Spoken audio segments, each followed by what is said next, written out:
Дебели книги, поредици от научни издания, стари, тайнствени карти, като че ли крият отдавна заровени съкровища. Всичко това откриваме в иначе тесния кабинет на Института за български език към БАН. В истинска съкровищница от думи, диалектни форми, ударения, наречия, падежи, окончания и безброй синоними е гмурнала живота си доцент Лучия Антонова, един изследовател на нашенските говори. Във време на опростяване на езика, вие търсите неговата сложност. България богата на диалекти страна ли е? Да, България наистина е богата на диалекти страна, защото българският език е език с многовековна история. Колко са диалектите в България?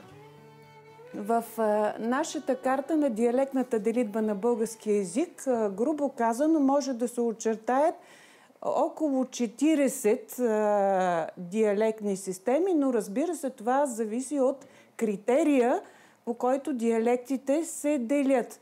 Аз много пъти казвам, че бабите определят сами, че всяко село си има башка език.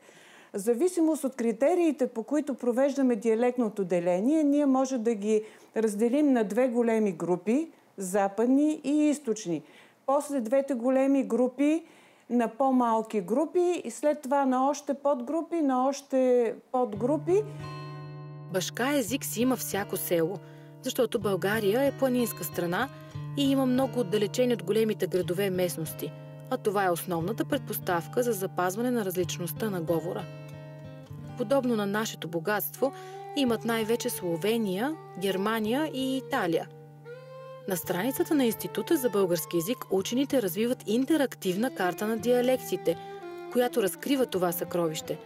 Там са описани всички говори у нас, каква е тяхната история, делитба, особености. За да качат онлайн огромното количество информация, учените събират материала си на терен, от село на село, от баба на баба, точно както и ние в отблизо. Срещаме лице в лице разнообразието от говори. Смея сега. Най-ми било весело. Деченки тега играят. Тега приходят, тега заиграят. Тогава ми било най-весело и най-смешно. Съм изгледала 6 деца. Летото дойдете някой път. Пак ще дойдем. Дойдете. Добре. Дойдете да се видиме. Да съм жива и здрава да ви дочекам. Дай Боже, дай Боже. Благодаря. Да съм жива и здрава да ви дочекам. Да ви видим пак. Значи, вие пътувате из цяла България, точно като нас. Да, това е. Колеги сме в това отношение. И ние събираме ценни истории. Къде е най-трудно разбираемия диалект? Диалектите в Родопите, диалектите в северо-западна България, диалектите в Рила и Пирин, но и в Стара планина, например тук близо до Поморие, в Еркеч също има диалекти, които са своеобразни. Правят се много интересни речници на диалектите от Софийско. Вие знаете, че тези селища са съвсем близко до София, но това не означава, че хората нямат своеобразен говор в своето село, че не го помнят, че не го знаят и че не се интересуват от него. Граловката, една умеятелна, работлива, може све. Узне люлята и люлчето, та на полето отиде да копа, да жне, ама вечер се върне, приготви децата, па ги успи, па седне на виделце да шие тантелете на ризото, да везе литакът, да плете чорапците на дюлове, така излезне на чаршил и заиграе оро, очи да ти се не нагледа. Това е граловката, умеятелна. Разбираме, че от чисто езикова гледна точка диалектът е отделна система, т.е. все едно учите чужд език. Кои са пазителите на българските диалекти? Най-вече, когато се ходи на терен, се търсят информатори жени, възрастни, с по-малко образование. Но има наблюдение и в България, и в чужбина, че съвременните носители на диалектите са вече от един малко по-различен тип. Това не са хора, които са без образование.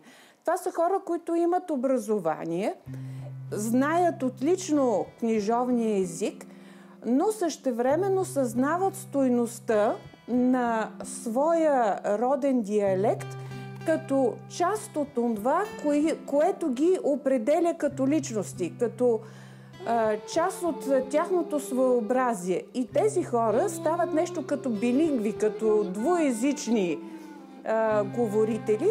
Те могат да говорят чудесно книжовен български език, но те могат да превключат езиковия код, както се казва в социолингвистиката, и да започнат да говорят на диалект. И аз съм чувала подобни случаи, то точно тук в селата около София, когато млади хора решават просто в дадена ситуация, най-често в случаи, когато искат да говорят шеговито, весело, приключват и говорят на шопски, говорят си народния език, просто защото това в момента им доставя удоволствие.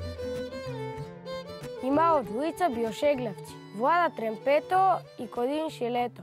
Влада бил омалечак валче с потитри очета, с рошаве вече и штръклести мустачи. Кодин па бил длъгне шилкев, рукете му висели до колената, носът му бил конступен сопиник. Они се одили заедно. Дека единия, там и другия. И се препирали. Ако Тремпето каже бело, Шилето веднага рече църно. Защо българинът се срамува от диалектите си? Ами зависи от българина. Някои се срамуват, а други не. Напоследък интереса към диалектите стана много голям. Появиха се различни художествени произведения на диалект, драматургични произведения на диалект. Така че съществува си една група хора, които се интересуват и обичат да се изявяват на диалект, особено в този хумористичен и сатиричен стил, но това не е защото се подиграват на диалекта. Просто защото се оценява, че той внася една веселост в общуването, едно разнообразие и затова е ценен. В очи се ми си вляла като сушка, сърцето ми се свило на тукмак. Споменам ли твоята бяла гушка от цицаца ноги се от мерак? Смулено бейра на койдан брадван одривам хавая. Надвечер дали ще да те видя, дали ще мога пак да заспея? Агата видям, все ми прималива. От баиран ти се вращаш с твар дърва. И крием се за туйкова на слива и рукахта, пък ти се не озва. А трябва ли да поправяме децата си, когато говорят на диалект? Трябва да ги поправяме, но същевременно трябва да им се обяснява това, че диалектният израз е богатство. Всичко зависи от това какво и кога се употребява. Езикът изисква, както всяко нещо в човешкото поведение, изисква мярка. Примерно, както облеклото трябва да е съобразено със съответния случай, така и езика трябва да бъде съобразен със съответния случай. А къде в България се говори най-правилно?